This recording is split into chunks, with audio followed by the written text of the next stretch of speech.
Back Home Media.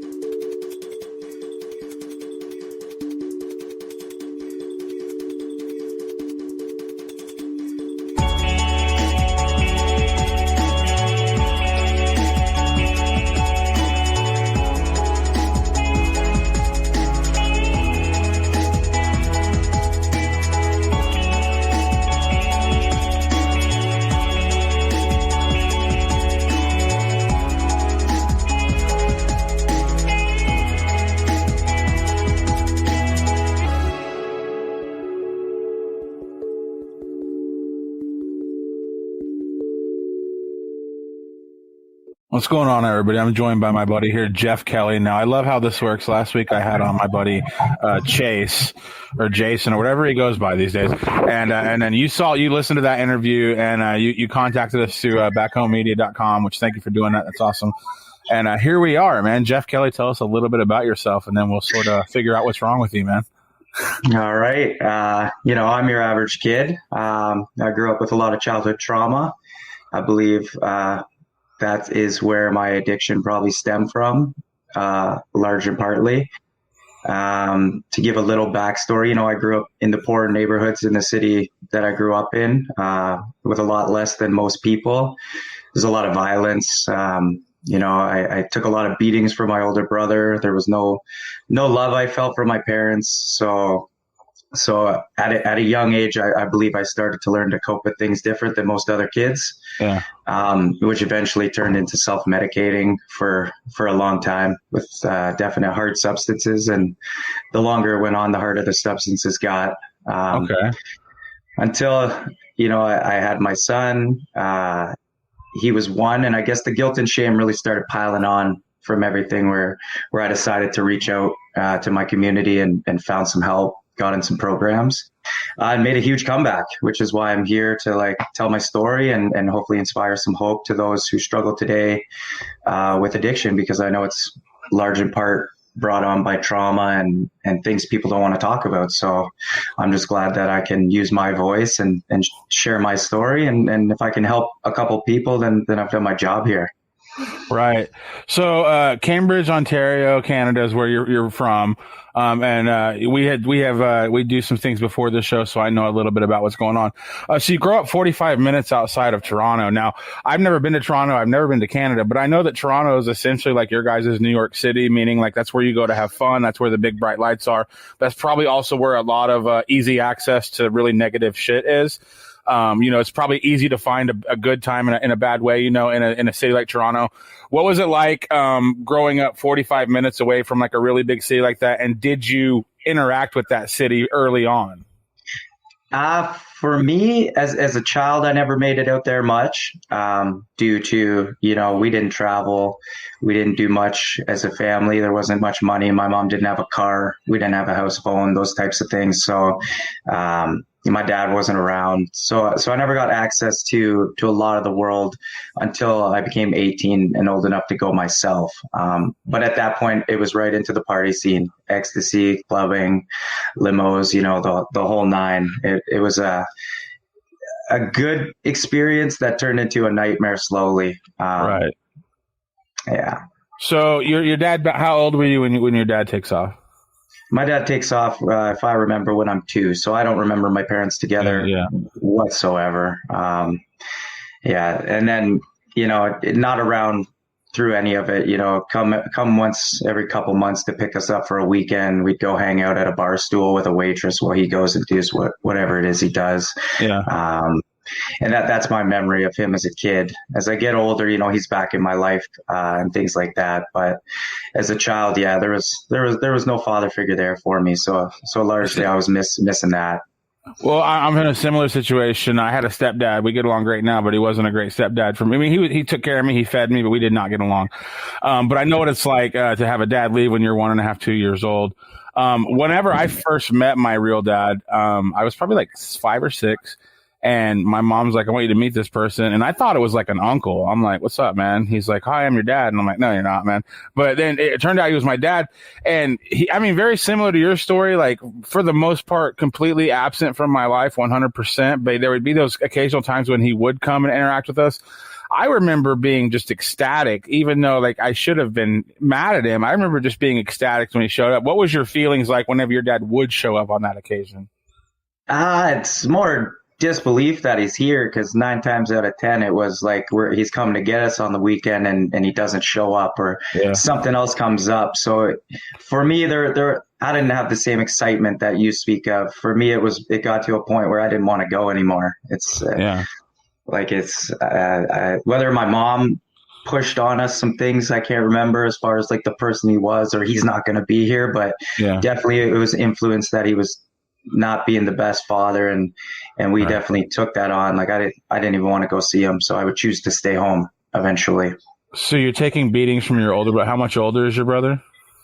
I had 2 older brothers. We're all a year apart, so he was, would have been 2 years older, 2.5 years older, and then my other brother was a year older than me. It was my oldest brother who, for some reason, took on that role. I don't know why. I had a great relationship with my middle brother my whole life, but we both took quite a shit kicking from our older brother. Do you think that not to dismiss his behavior, do you think any of that has to be with him being, you guys are the younger brothers, he's the oldest one there, there's no dad, he's the man in the house? I mean, granted, what do you think his thought process was of why he was so hard on you guys? Was it just for nothing, or was it kind of him trying to keep you in line, or what was the message with his beatings?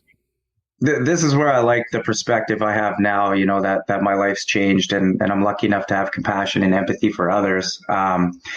I don't know what he saw. He was a little older than me when my dad left, right? So I know my dad was a little abusive. He definitely beat my mom a little bit. I heard enough stories about that when I got older. And so I'm imagining my brother's 0 to 5 was he saw some shit, that a kid just shouldn't see. And then this is how he coped, I suppose. Like I hold nothing against him, and all forgiveness. We haven't had some of these conversations, but in my heart, it's like, I know there had to be something else going on, right? Like, I don't know what happened to him and what he saw. So granted, I believe there is some circumstance that brought on his behavior. So I'm assuming, like, with him being around you enough where you're alone, where he can have access to beat you and stuff, I'm guessing that your mom's probably kind of checked out in some capacity. What was your mom's struggle in life, and what do you feel like her shortcoming was with interacting with you guys, being a single mom? That's a tough one, because my mom worked. It seemed like she wanted to do whatever she could, like, to make sure that we had a place to stay, we had food on the table. But that being said, like, when she wasn't working, she was sleeping. I'm sure there was depression kicked in. She had us all at a super young age, 16, wow. 17, had me when she was 21 or whatever. So she missed some life, I believe, and maybe was holding a grudge against that, and kind of checked out a little bit, because she knew, about some of the stuff that was going on and just wouldn't do anything about it. So I didn't feel protected from a very young age. Like, there was nobody I could go to that I felt would help me. And again, that leads me to the compassion stage of trying to look at, like, what she went through and stuff. Yeah. That leads me to still love her dearly, and know that she did keep us housed and kept food on the table, even though it wasn't much. But I got to hold some feelings back for that, like just not feeling loved or protected. Something every kid needs to feel, right? You say your kid was like your saving grace. How old were you when you had a kid? I was 30 when I had my first kid. Me too, I'm 31. I'm a stepdad to 2, so I'm engaged now. She has 2 beautiful daughters who I've come to love, and then I had my firstborn when I was 30. So, I mean, but like, my mom had her first kid at 20. Like, we're talking about a child having children. Your mom was 16. Yeah. It's like, I have a friend like that. She got pregnant at 18, and and she'll post on Facebook, there's definitely like something to that of, especially, like social media is 10 times worse, but like your mom is seeing probably friends that she associated with, seeing friends of hers go on, go to college, go do whatever they kind of want to do, go on trips and stuff. And she's kind of like, well, I can't do anything. The dad's gone, but here I am by myself, So I get like why mom might want to take a nap after work. You know what I mean? Like, oh yeah, absolutely. There's a lot going on. Today I get to see that, right? Yeah. That kid who was, 12 years old, 10 years old, 8 years old, just couldn't see that perspective. Well, what was your coping mechanism with that? Like, did you hate her? Did you like curse her? Like, how did you deal with feeling like, okay, this chick doesn't give a shit that I'm here. She doesn't care that I'm here. It's I think my coping mechanism was other friends and their families. I was always at a sleepover, always eating over at somebody else's houses, and it wasn't my mom I was running from. It was my brother. Yeah. And the chaos of that. I loved my mom as a kid, and like I would say I didn't feel the love. It was more didn't feel protected, but I think every kid loves their mom. And so that was always there. But how I coped in those early stages was just to get out of there, man. Like spend as little time at home as I could. So you and me are a lot alike, man. Like I was the same. I didn't have I had a stepdad that was, I think what it was, we were polar opposites, and I was a 24/7 reminder of her ex, So I think that it was just like, it just wasn't a solid relationship. But I too would like go to a friend's house and sort of see that structure there. And you'd want to be close to that structure, but at the same time, that you have to go back to, no structure. Like, at what point do you start realizing that you're going to have some type of maybe a chemical or some type of interaction to start coping with these feelings of knowing that, like how you were feeling and everything? That wouldn't come till high school because I was able to escape it for so long. Like whether it was sports or friends, there was no shortage. Thankfully, of me being able to stay at somebody's house. For some reason, families just loved me. Uh-huh. So I was always able to go somewhere, and I felt loved by other families. Like friends I grew up with, their families became like second parents to me, and I got so envious of that love and that what they had at their house. Yeah. That it was good enough for me for a long time.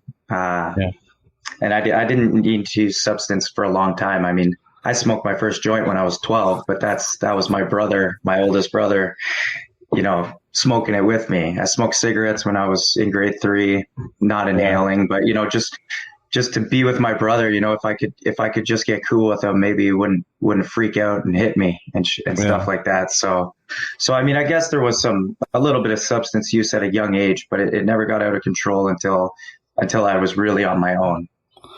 Yeah, and you said so. Like, when you in your teens and stuff, I know you got into some activities and stuff. I know you were into skateboarding and stuff. Were you one of those guys that was just sort of decent at everything you tried, or were there just certain things that you gravitated towards and performed well at? I guess when it comes to sports, I was good at everything I did. Not an all-star, but I would be like, definitely not the last picked. Yeah. The thing is, I don't know if the obsessions started early, like when I was emailing you there, like I skateboarded 8 to 10 hours a day. That was my escape. That was my escape from reality. I would go out, I would ride from when I woke up until I went to bed. And that really worked for me. And I got really good at it. Like I said, I was like the best one in my town. I was winning every competition I was in. And that's because I was so committed to it. How could I not get good when you skate for 8 years, 10 hours a day? I mean, I guess you have to become pretty good at it. But it was, unfortunately, when I found drugs, like I never had a lot of friends either. So like I was popular, but in a sense, I guess how to word it is, I felt like I had to fake my way to have it. With friends, like I wasn't worthy, so I did things and acted in ways that just wasn't me, and created this fake person who was always acting out, the class clown, just to kind of make people laugh and be popular.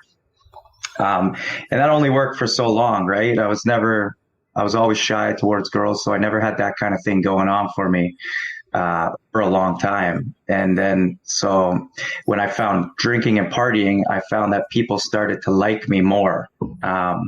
And it kind of just escalated into this, like, oh, this is how I can fit in, and just got real bad real quick. Do you feel like even though you're playing a character though, like whenever you're doing like, you know, any kind of intoxicant or drinking or something, that you're letting a lot more you out than you ever had before? And maybe, granted, the people probably like the party tricks and the crazy antics and stuff, but like a lot of times, like I know for me, like the first time I got drunk, like I think I cried, and I was just being myself, and I think I got a little too deep. You know, when you would get drunk, were you sort of more yourself, or was it pretty much all an act? So for me, I definitely think you're right. It wasn't exactly me, but it's the way I felt that came out. I have a lot of anxiety and stuff around confrontation, like my whole life, due to when you spoke up in my house, or when you said something, particularly to my brother, you were met with violence and anger, right? So for me to have like confrontation with people raises a lot of anxiety. I get the shakes, I get all kinds of things. But when I started drinking, I got free of that anxiety. So I guess in a sense, like I got to start speaking my mind, but it wasn't always the nicest, because I had just so much stuff bottled inside of me that I would get pretty belligerent, and like the filter just comes right off. What was your relationship like with authority? Like anytime you ever had a job or just any kind of situation where people were above you and ever had to give you like any kind of like coaching, whether good or bad, like did you have a good relationship with people that were above you, or not really? I guess it depends whether I respected them. Like with sports, definitely coaches and stuff. Like if somebody lived some sort of life that I was envious of, or that I thought that I wanted, then I would give them the respect. But as far as police or things like that, definitely I didn't care about authority. Like I'm the guy who's had my G1 3 times because I drink and I drive. I drive with suspended licenses. Like it's just, there's no care for me whatsoever on consequences or authority. I did what I want for so long, and I didn't care about the consequences or the risks. But I did have a few people growing up, like the pole vaulting coach, and he was the principal of my school actually too. So it wasn't too bad to have him to look up to and kind of.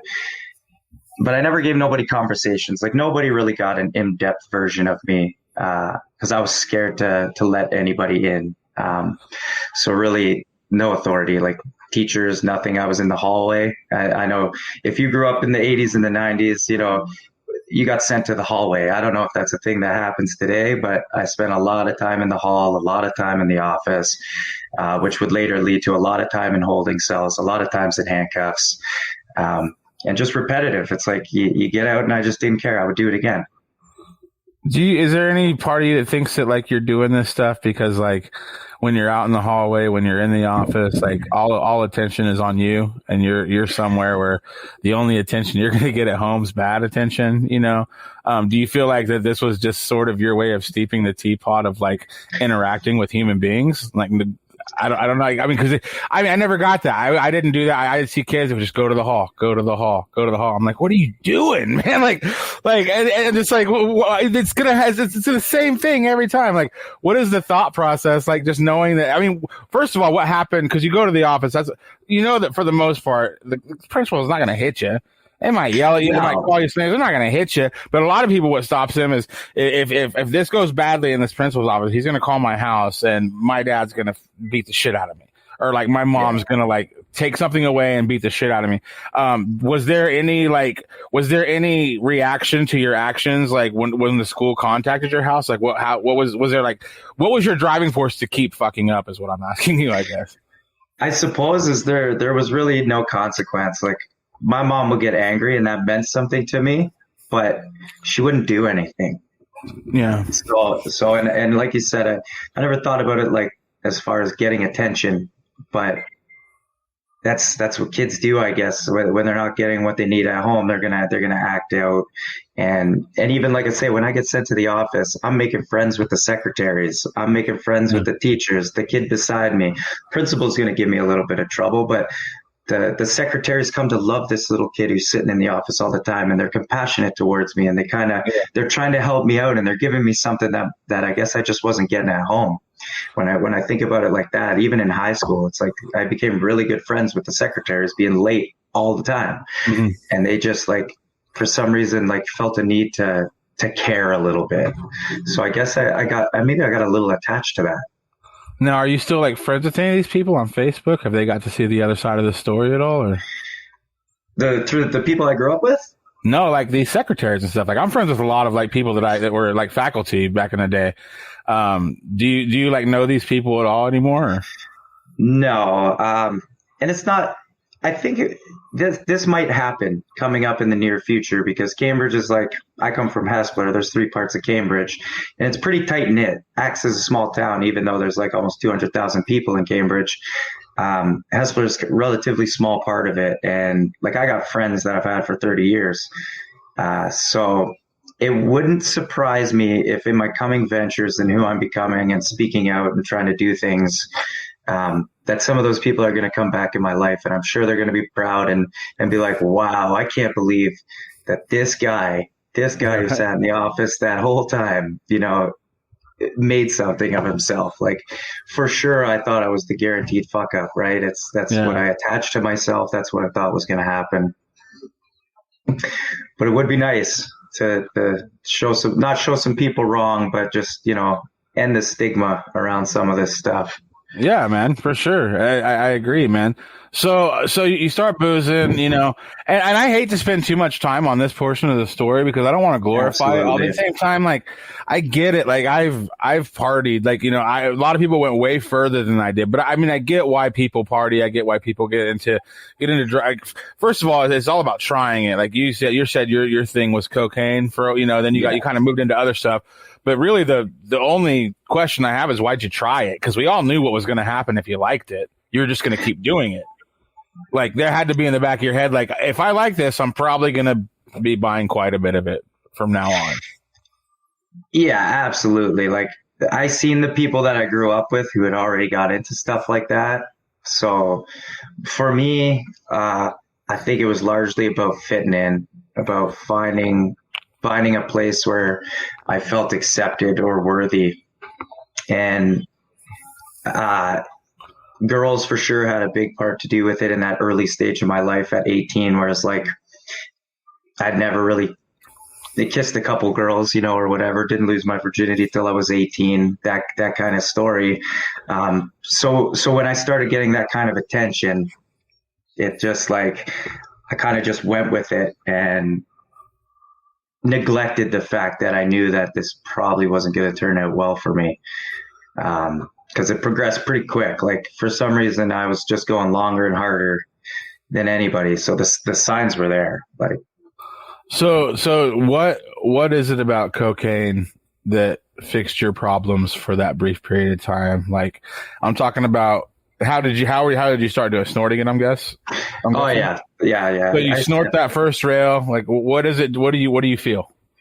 And why do you chase it for so long afterward? Like, what did you feel that first big rail?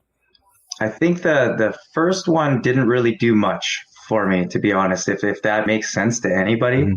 Mm-hmm. It's like a euphoria, and what it allowed me to become, I think, was more than what it did for me. Who it allowed me to be. Like it allowed me to be fearless, to speak my mind, to have these balls of steel as far as like talking to girls. And if somebody wants to have a problem, then I can deal with it. Like I had no problem fighting, all kinds of things. I believe that I got attached to who it made me. And mm-hmm. I could have been that person without the drug, right? But I didn't have confidence in myself. I didn't have belief in myself. Well, I mean, so the whole thing is like we have to remove some boundaries here. So you see a guy in a bathroom snorting cocaine, that just looks really grody, But if you were a guy that went to a doctor's office and got like,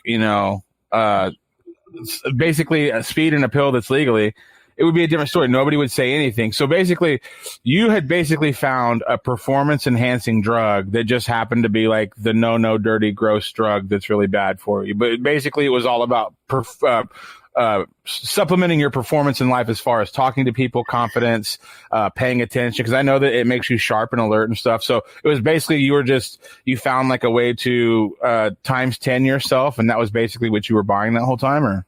Absolutely. For a long time, until it became a problem, and it didn't take long to realize it was a problem. Then it lost that effect, largely. But in the beginning, that's what I was hooked to. That was what I chased. And it's crazy to think you chased it, but yeah, I don't know any other thing than it made me that person who I wanted to be. Just a little crazier. So whenever it's no longer making you feel good, does cocaine actually have the opposite effect on you at a certain point where it just makes you feel really bad about yourself every time you use, or? Oh yeah. So in I would say the last 5 years of my using, as soon as you do a line, it's guilt right from there, and then the next one is just to hide that guilt and shame. More and more and more. And you keep using because you don't want to go back to reality. Like facing reality is just too painful. So, I mean, I would do it until I either ran out of money or my body just collapsed. Like it would be days on end. I'd go three days was like a good go for me. I would have to fall asleep, and then I would be right back at it. Yeah. And what were you doing to like feed yourself during these times when you have a massive drug habit? Like to feed the habit? No, you're to pay your bills and stuff. Were you selling drugs, or? No, luckily, like I had a pretty good job in construction, so I made enough to supply this habit. I never had to steal or go to pawn shops or anything. But I believe I got help before it got to that point. Like for a while though, you were a functioning coke guy. Like you were showing up to work.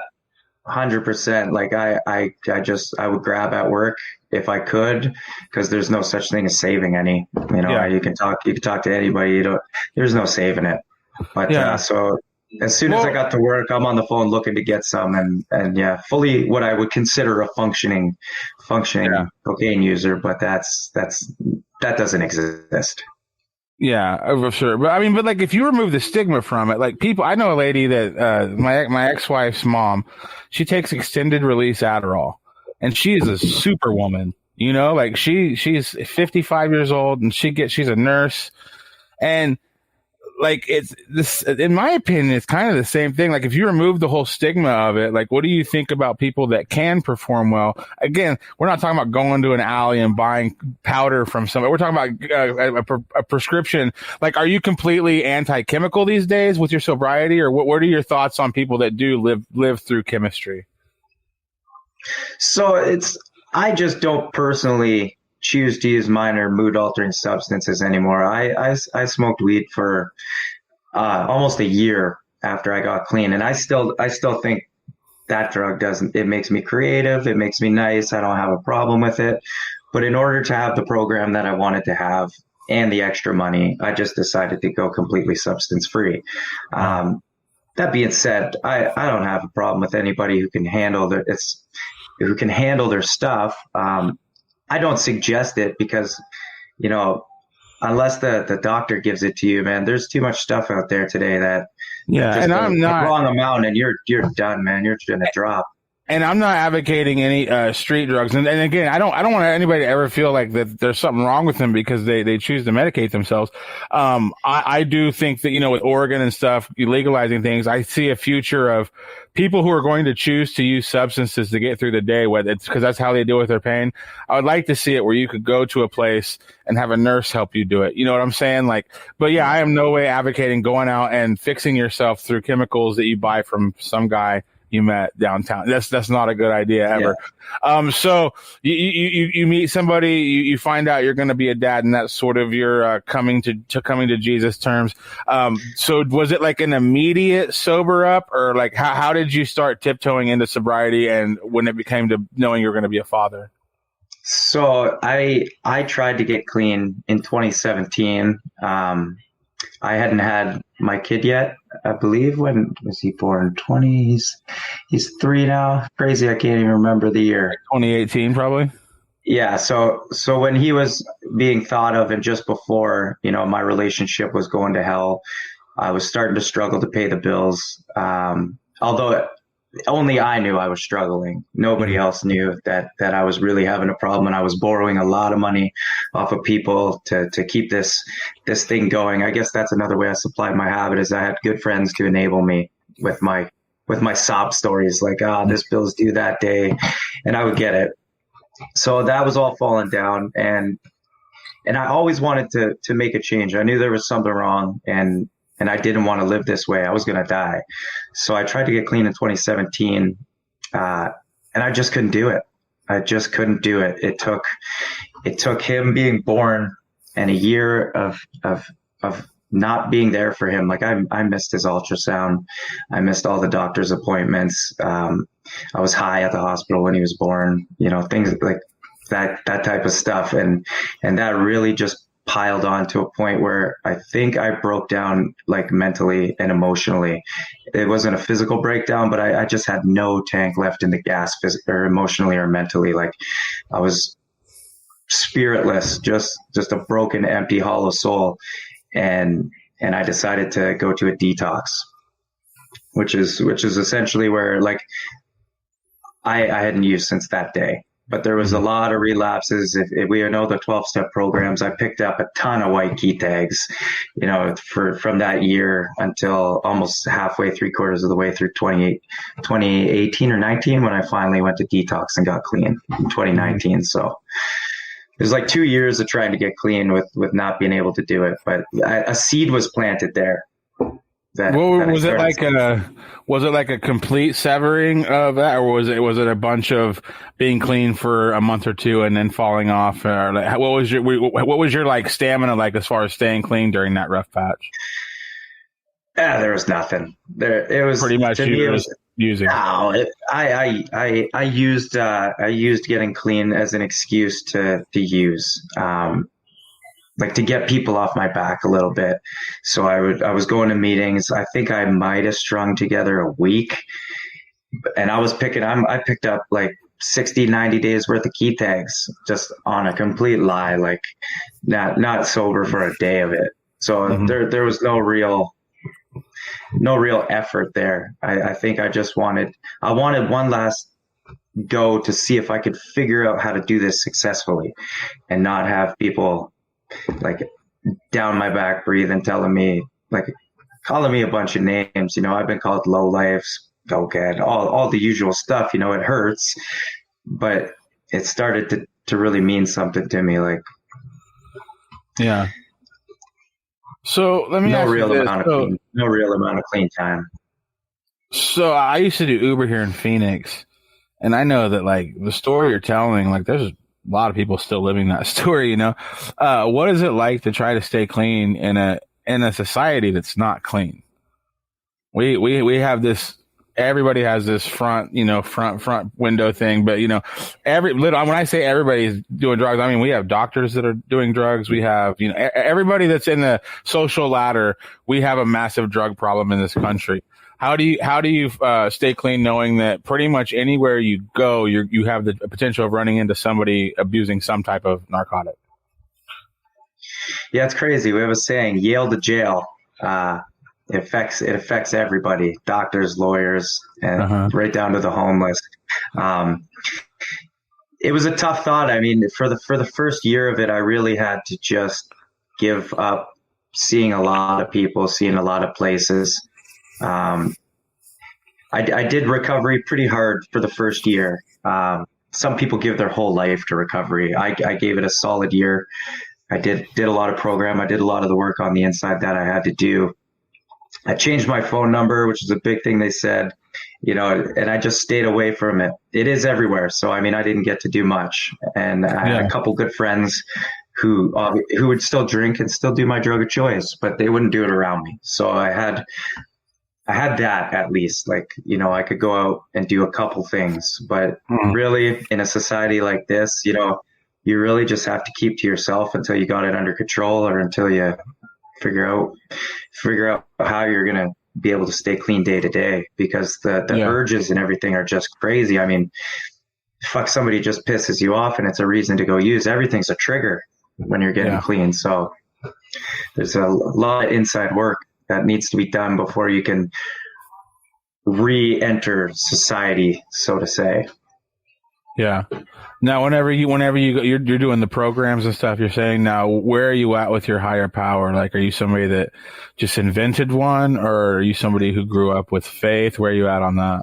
Faith is, I never grew up with religion. I went to a boys club and stuff when I was a kid, and I had a best friend whose family was religious.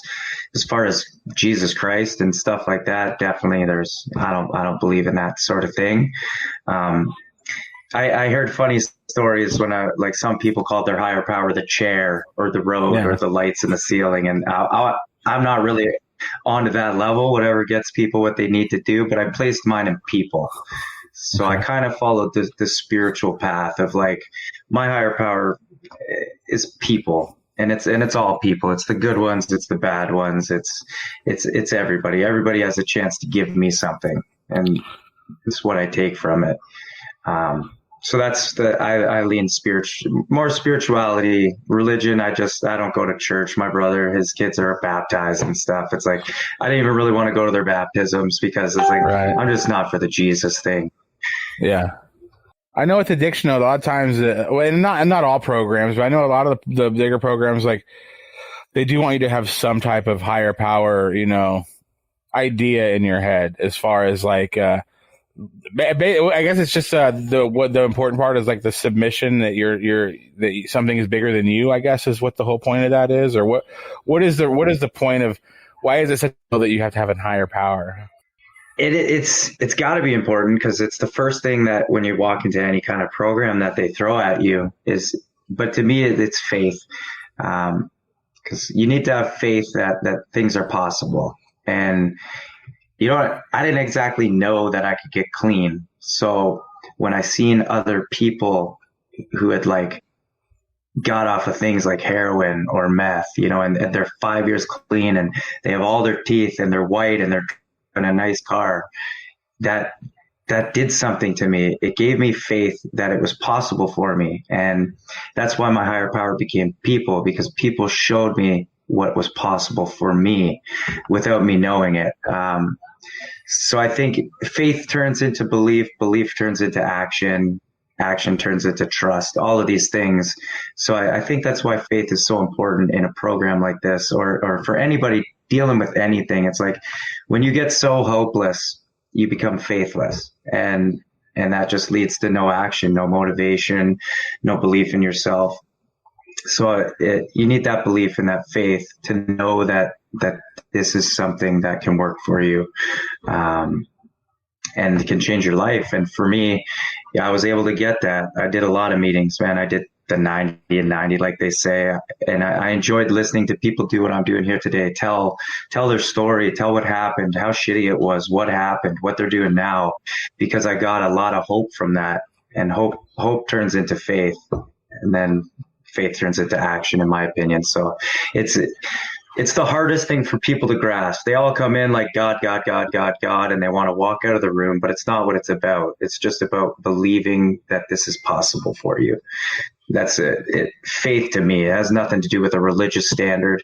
It has to do with blind belief in yourself, I guess. Mm-hmm. So you have to learn how to stop taking a chemical that your body's, one, relying on, two, that you kind of enjoy, and three, it's just a part of your life at this point. But when you go back to whenever I asked you why you did the first line in the first place, obviously there was a lot of stuff going on upstairs. So you figured out how to not consume drugs anymore. At what point, and how did you start dissecting the whole onion of why you wanted to be fucked up all the time? That's a tough one. It was it's through the step work, I suppose. Like I say, the steps saved my life. So unpeeling the onion was talking about my childhood because I had this fucked up perspective on the world and what I thought of the world. I thought everybody was out to get me. Nobody was ever going to help me. I was always waiting for somebody to save me. Took zero accountability for my life. So it was through dissecting, like, yeah, I hear it all the time. Recovery is an inside job, and if you're not gonna do the inside work, then I'm gonna be back with a straw in my nose, sniffing lines like anytime, right? So I had to do that work. I had to work through the traumas, through the abuse, through the love issues, the protection issues, my understanding that it was all survival tactics for me in order so that I couldn't use again. Like I had to figure out the whys, I guess. I always wondered why I used. And until I started taking a real deep look into myself, into my closet, I started seeing, okay, I get why. And now that I know why, I can figure out how not to. Yeah. So like what is your mother still around? Like what do you did any of your sobriety and your steps involve contacting your family and working it out? Absolutely. This is just the part that I haven't quite got to yet. They all know they're definitely a part of my life. My dad's around, my brother's around. I got lots of nieces and nephews now. She's a great grandma. But there's definitely I got to make some amends, and that's for what I did, not for what they did. That's the tough part. Mm-hmm. I don't get to bring up what I'm talking to you about. I just get to apologize for not being a very good son and for missing a lot of things and for the things I didn't do and the things I did and for her having to worry about me. If she wants to talk about that stuff, then that's up to her. But that's the hard part for me is like, when that conversation happens is I would love it to be two-way, but that's not the decision that I get to make. Yeah. So and I don't even know if they're ready to heal from this sort of thing because like it's odd when you think about people who struggle from mental health and from addiction and stuff and have got therapy or help. We have this different mindset than regular people as far as like the ability to talk about these things. And it brings up a lot of fears for me, those conversations. So one day, the conversation will have to be had, which is why my buddy Jason there, I listen to his podcast and he has his dad on there and they get to talk about these great things and reconcile the past. Right. And it's really motivating and inspiring to me to hope that one day I can get to that. Now, let me ask you this. You say you haven't done your amends yet. Now, is this something where you just haven't quite got there yet, or is there a little bit of a stall going on here? Oh, there's a stall for sure. I've done amends. So I've worked, up to the 12th step here. I made amends to who I feel is important right now. I made amends to my best friend and I made amends to my fiance. Two really powerful moments in my life. A lot of tears, a lot of healing. It's with the parents. I'm still holding something, where there's some resentment still or something that I'm not willing to release, which I'm sure in time, I'm going to peel more layers of this onion back because that's what I'm willing to do. But we're going to get there one day. But as that there's still that little kid up here who just like, he's still hurting. And I feel like I need to hear them tell me they're sorry, and I don't think I'm going to get it. And again, that's where you have to have what we call faith, that conversation's going to bring on what it's supposed to, but there's a lot of fear involved with taking this conversation to them. Yeah, I saw this video the other day. It was this girl, and I don't know why she did this, man, but she had like the pieces of paper that she drew on. She's like, my name is such and such. She dropped it. When I was 16, I had a kid. I gave it up for adoption. I'm at her front door now. She's 20. And I'm just like, this is not going to go well. And the girl answers the door and she's like, who? She's like, I'm your mom. And she's like, ah, and she's like, no, you're not. And if you are, get away from me. And so like, my question is, you know that when you're going to make amends, you're going to somebody that you care about. Obviously you care about them enough to go make amends with them. Because if it's somebody you didn't care about, you would just be like, I don't remember that person at all. But it's somebody you care about. You've obviously wronged them in some way. Are you petrified that you're going to get the same reaction that mom got? Like her daughter just like flipped her off and slammed the door in her face. Like, where were you at as far as like, what is my reception going to be like when I come into the room and say, hey, I'm sorry for a bunch of stuff that I should totally be sorry about. Like, as there's not even a question that I shouldn't be sorry for it. Like, you're kind of going in there and stating something obvious. Like, what are your thoughts on how they're going to receive that? I think they're going to receive my apology very well. I've done a great living amends, which is the way you're supposed to do it. I mean, sorry is not a word that's used. It's overused in this day and age. Sorry doesn't mean a lot. So I've shown now. I've been off my DOC and alcohol for 3 years now.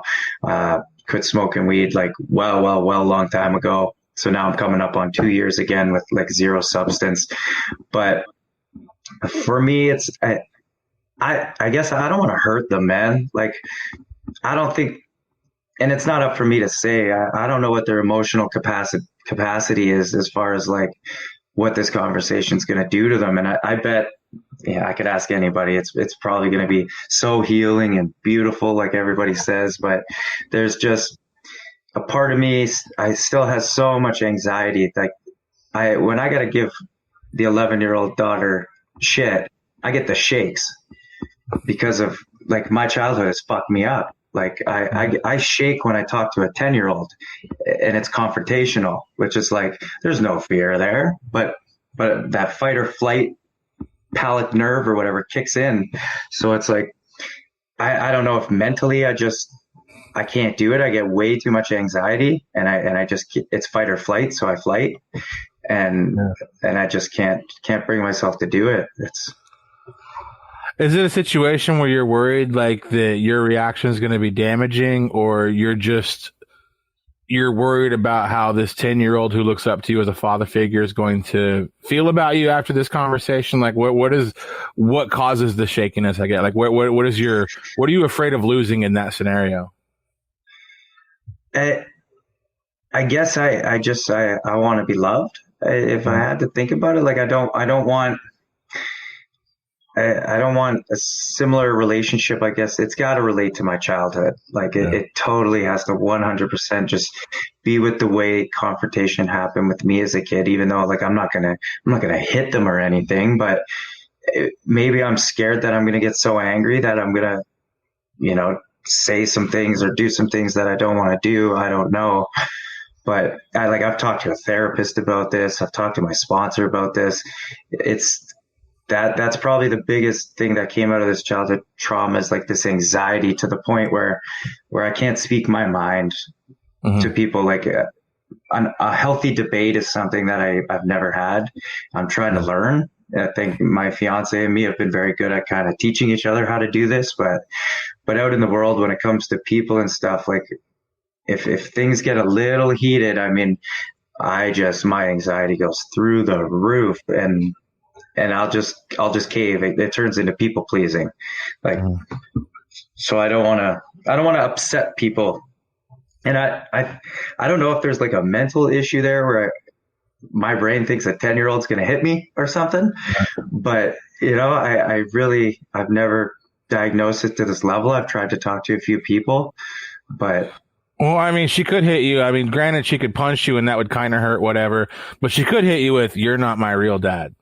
You're probably trying to avoid hearing that, like where she's mad at you because of something. And so like, I get what you're saying. Like you have this 10-year-old and you want her to like you, but at the same time, you have to be the dad in the situation, you have to, but I get it, man. Like I was the same way for a long time. I hated confrontation because like whenever my stepdad was pissed at me, he'd sit me down and God, I love the guy. He lives 25 miles from me. I smoke weed with him all the time. We hang out. We're good buddies.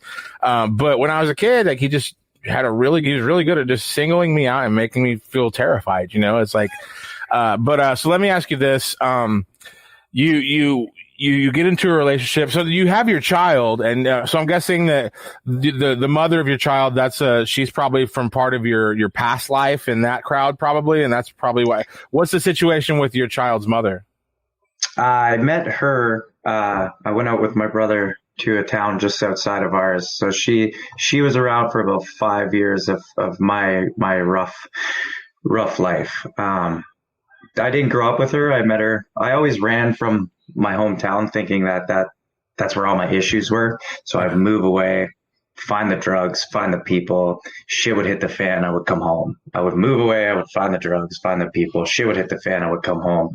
So I decided I met a girl outside of my town, and I thought, she's got some extra schooling. I didn't know about the kids right away when we first started dating. But I always thought somebody was going to save me, and not from my town. So I met her, and she ended up moving down here eventually, and brought her kids, and we got a place. So she was around and seen a lot of, and her past, like their father is similar to me. Same struggles, hasn't made it as far as I've made it, unfortunately. So similar things are happening in their lives. So I'm trying to be this better person, but so I didn't know a lot about her, and obviously when you're using, I couldn't love anybody. I couldn't love myself. So so there wasn't much of a relationship there. It was based upon drinking and sex and those kinds of things, until I got clean, when we got to really build a real relationship over these past 3 years. So, I mean, I call them my angels, because I don't know, she's finally the thing that came into my life with her girls and gave me my son. And for some reason I was able to fucking finally clean up my act, because it's not for a lack of trying. It's just, I really didn't care, man. I thought I was going to die a using addict, and that's just what there's addicts in my whole family tree. It's something that I thought is like, my dad's an addict, my uncle's an addict, the alcoholics, my grandpa's an alcoholic. Like, it's just, this is who I am. I accepted it, which is probably one of the worst things you can do. What has been being a father been like, knowing that you were raised in a house where you couldn't wait to go to other people's houses and experience their normal? Were you scared about bringing somebody into the world? Obviously, I don't think you were doing a lot of thinking when you brought your kid into the world, but like, were you ever worried, like, what if my kid, like, because now you have this standard set on you that you have to have the house that kids want to go to and not the one that kids want to run from, like that's on your shoulders. Is that a weight at all, knowing that you have a standard set by yourself that has to be there? It was a worry when I was fucked up, for sure. Today it's not a worry. I believe that we're great parents, probably one of the better ones on the block, to be honest. But when he was first born, for that first year of his life, was definitely like a lot of pressure on relating myself to my father. Like it's kind of funny how much I hated my dad growing up, and how much I resented him, and wish that I had a different father. But it's when I was in detox, I talked to a psychologist, and he asked me a lot about my life. He asked about sports, all the things I enjoyed, and then asked me about my father. And it was like, my dad left when I was 2. He was an alcoholic. He did drugs. Was never around. And the psychologist is like, well, this is kind of weird. You have a kid who's 1. You're not around. You're an addict. Like, your story is the exact same as your father's. And that was a breaking point for me. And I don't want this. Like, it was the wake up point for me to be like, I can't believe that I'm doing the exact same thing that he did to me. And I'm going to do this to this little kid, who, like, I never knew that you could love something so much as a child, but yeah, even being all fucked up, like, I loved him so much. So it's like, just hearing that, nobody had ever put it to me like that before. So that psychologist saying, like, you're rewriting your dad's story was was a huge weight lifted for me, and that I'm not going to do this. Like, no, now that I see this, I couldn't look at it like that, for oddly enough, how much I hated him, like I said, and resented him, that I was becoming just like him. So now today, there's a weight to want to have the cool house where friends want to come over and stuff, but we allow that, like their friends want to come here. They don't want to leave. I think we're pretty cool parents. And I'm not too worried about it, because I know I'm present. I'm present today. I'm not all fucked up. I care. I show up. When I say I'm going to do something, I'm going to do it. And I'm present, instead of like being stuck in the past or stuck in the future. When I'm here, I'm here. And I know that I do the best I can do. I don't so much feel a weight anymore. The weight was definitely the using part, and thinking that I'm not going to be able to give that to them. And now that I got clean, it's a for sure. I'm here. I'm not going anywhere, and they get this beautiful place to live. I hope they think that. I'll have to talk to them about that one day. So earlier we were talking, like your story is very similar to a lot of people. I'm in America, you're in Canada, but that little imaginary line doesn't do much for addiction. It's pretty much everywhere. What is your plan to try to keep your kids sober, to try to keep them from having to try that avenue of life that so many of us tried? I don't know so much as, I don't think I can have a plan, Derek. Unfortunately, I have to allow them to make the mistakes that they're going to make. My plan is just to educate. I don't want to use fear tactics or groundings or taking everything away. I don't want to be a friend of theirs. I got to be a parent. So there has to be like a line drawn in the sand, but I think we got to educate. It's not about, you can't stop them from doing what they're going to do. If I yell at them, they're going to leave here. They're going to go smoke a doobie anyways. Like, let's be real. I was an addict my whole life. I know exactly what they're going to do if things are the way that they were for me. So I think I need to support them. I need to be there for them, educate them, and let them make their mistakes, because they're going to anyways. It's out of my control as much as that's one thing you learn, when you're an addict and you get clean and these kind of things, is that I don't have control over other people. And when I think I have control, it's just, that's when shit gets out of hand and you start making mistakes as a parent and run on character defects. So all I can do is lead by example and try and educate them the best I can and lead them in the right direction. If they choose to fuck up, I just got to love them unconditionally through that process. That's all I can do. And that's what I've learned as a parent. I think education is really all you can do. I have two kids and they're like, 5 and 7 and I live in Phoenix, and I know that Phoenix has a massive drug problem. So I know that like someday it's gonna happen. Like somebody's gonna be like, "Hey, bro, you want to try some of these drugs?" It's gonna happen. And I guess like all I can do is I know what not to do. Like my parents did we never did drugs, and if you ever do drugs, you're a loser. And then come to find out they did a ton of drugs. They just lied about it. It's like, yeah. I really do think. And then we were kind of taught, like the DARE program, like. You have these DARE officers sitting there saying like, you're going to break my heart if you do drugs. You're like, oh dude, come on, man. Like trying to, but really like, that's one thing that, kids eventually they're going to be around a situation where they're going to be offered some kind of drug. And I think that the only way you can combat it is for them to know exactly what's going to happen if they consume that drug before they even consume it.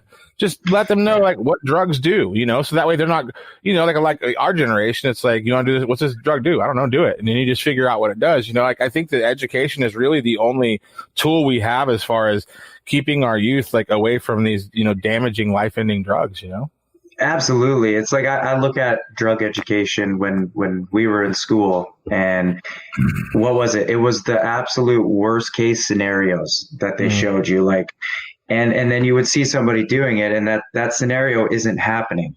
So it's like, well, maybe like, what were they telling us? Like, this is bullshit. And so like, it's not that bad. And then boom, we're out there. I think it's important to educate them that is progressive. Like it's not going to kill you day one, but this is what's going to happen. And I can show you 1,000 people like that took this path. And in 10 years, some people die in a year, but it's a pretty longevity disease, right? Like it takes 10 or more years to really get some people fucked up, but when it does, I mean, it's over. So the education was wrong in my day. I think they tried to use scare tactics, and then when I seen people doing it, it's like, oh, these people are cool, they're getting chicks, they got money, everything's good, they're partying, they're having fun. That's not what the video said in school. Give me a line. It's like, so I'm going to take a different approach just from my experience. Like, it causes depression, things like that, and leads to bad places, STDs, all kinds of fucking crazy shit, So it's not, you take one line, you're going to die. No, it's take 100, you might die, but yeah, for sure. So we are running out of time, but I do want to, so I know that you're gearing up, and I think you've been doing a little bit of it now, but you're sort of toward to gearing yourself up to be sort of a public speaker. You said you're toying with the idea of starting a podcast, but you definitely want to get up and speak in front of people and sort of share your story and let people know there is a light at the end of the tunnel. Is that something that's out of your character, or have you always been somebody that would get up in front of a large group of people and talk, or is that something brand new to your skill set?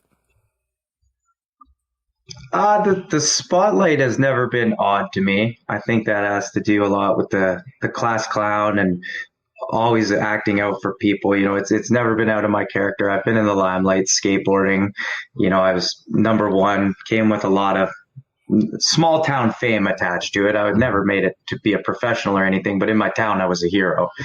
And the pole vaulting and that, making Team Ontario, there was a lot of limelight there. For public speaking, it's in recovery that I found out that I had this, I don't know, courage or unique ability to talk about these things and not get too emotional and be able to make something happen for people. So I speak a lot. Having a podcast would be an excellent thing for me. I'd love to create something just strictly for recovery and have guests on for that type of thing, and talk to schools and stuff, because I think it's addiction starts young. And today it starts even younger. So if there's anything I can do to change that, I would love to, because I heard a statistic, something like only 5% of people that come into recovery make it, 95% fail. And that number, that's really low. That is extremely low. So I have to ask myself, like, why is the number so low? What are we not doing?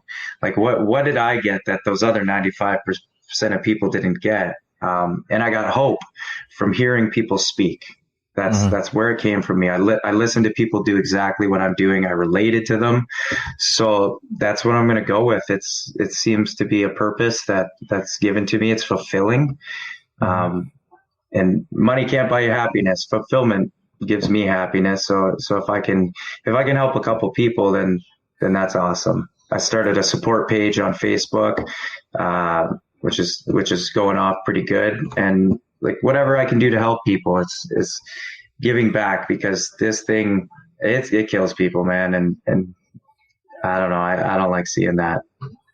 What's your page called, if you don't mind me asking? Recovery Addicts. And that's so is that like a private group or? No, not at all. I'm trying to break the mold on all of this traditional stuff. Like, I joined a bunch of pages for recovery, and they all want like private access. You got to fill out, admin's got to approve posts and stuff. So I want to come with an aspect of where not only do we talk recovery and things like that, but I want to help people succeed in life too, whatever that means. Like, so if I can build a community of people who are healing, recovering, helping each other with their businesses, with their dreams, motivating one another to get out of life. Well, we all deserve a good life, a fulfilled life.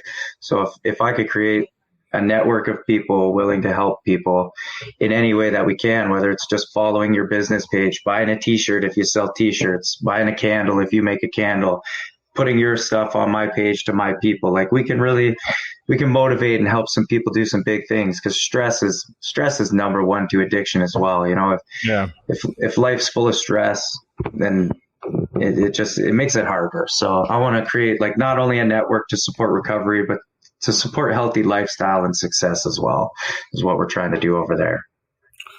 Well, man, I'm glad you're doing better, man. It seems like with you and Chase, it seems like the structure is really what sort of did it for you. Meeting a partner that, you know, you had these stepdaughters, you know, you find out you're going to be a dad and stuff. And, and Chase in his situation, he met, you know, Stephanie, and they had a kid and everything. And it seems like you guys have both hit like a nice healthy stride where you can, do you think that your main addiction, do you think you were just bored also? I know you were self-medicating for a lot of stuff, but do you think you were just bored also? No, I don't think it had much to do with boredom. In the beginning, it had to do with probably some things we talked about earlier, but it just became necessity. It definitely came like a habitual necessity. Like I had to have it. I didn't like who I was, so I needed to go be that other person. Yeah. Well, that's awesome, man. Well, I appreciate you doing the show, man. Do you have anything you want to plug? Like I know you said it was Recovery America. Recovery Addict. So for people here in Canada, I created a t-shirt brand called Recovery Addict, where we got these, and we make hope shirts as well. I give to charity a portion of the proceeds from that. That business page is Recovery Addict. And then I have Recovery Addicts, which is the self-help page. You know, we're almost at 100 members. I only started that 2 weeks ago. This business I've had going for a couple of years, but just since the pandemic, I've really been trying to do something outside of the box. Like meetings shut down, mental health and addictions at an all-time high. So it just seemed like the right time to launch some sort of movement of hope is what I'm trying to do, and inspire the next generation that you definitely don't need to suffer alone. There's lots of help out there. Every community has detoxes, rehabs, support groups. There's lots of support online, and I just want to keep conversations loud. That's what I'm trying to do. All right. Well, everybody, check out his page, especially if you're somebody who is dealing with any kind of addiction issues. Sadly, you are not alone. There's a lot of people. Like we're hearing, 95% of the people that are even trying to get help don't have a lot of success rate getting out of it. It's one of those things where it's just, I don't know, man. I'm a pothead. I get it, but like you said, weed's nothing like all that other stuff. But I mean, if I'm addicted to pot, that's why I never got into any of the hard drugs. I knew that I would probably just be buying it every few days for the rest of my life. But I tell you what, man, I loved hearing your story, man. And I appreciate you doing the show. And I'm going to play a little outro video if you want to hang out during that. It's just for the recording. But yeah, we're done here in 1 second. Thanks everybody for listening. We'll be back next week. Take it easy. Well, I don't think it, I thought it, that's different. I said what I said and I meant it, or lamented. Words given weight without thought, and a person the way that I talk and the way that I ought to be able to pause and to say that the fault can be placed on my arm, to this playful assault, to this race in its arm. Pray for the day they could wait for the calm. You can't control the storm, only weather it, whether it's 5 weeks and 5 days of rain sideways, or scorched earth, search for death or water, left with all the thorns, with the petals gone, settle on the breath of autumn.